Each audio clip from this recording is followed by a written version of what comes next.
So I decided to make some sourdough bread because my starter is all bubbly and ready to go. So of course I turned to my favorite, Paul Hollywood, the king of bread, and I use his recipe, which I have tried many times and I think it works the best. There's a lot out there, but I like his the best. So you get your materials together, my flour, add some salt and some water into my mixing bowl.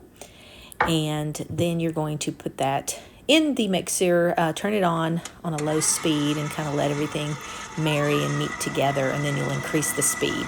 And he says to, get that going for about 10 minutes. And then you're going to add that lovely starter you can see going in.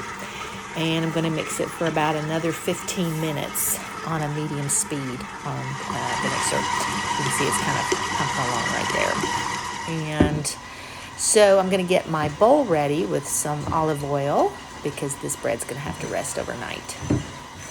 And so now my dough is ready to put into the bowl. So I scrape it out, put it in the oiled bowl, put a little cover over it, and I'm going to put it to bed for tonight. It's going to take 9 to 10 hours to proof, so we're just going to let it sleep for a little bit.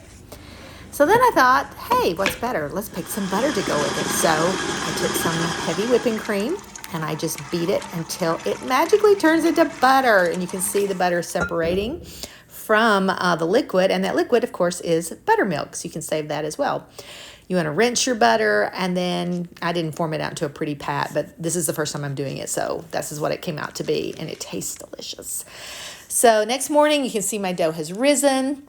You're going to gently put it out on the counter on some flour and give it a few turns by gently pulling and folding it in and making it a smooth ball.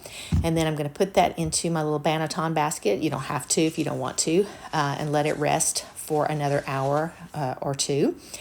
Take it out of the basket, give it a nice big slice. You got to cut your bread, put it in my Dutch oven with the lid on it.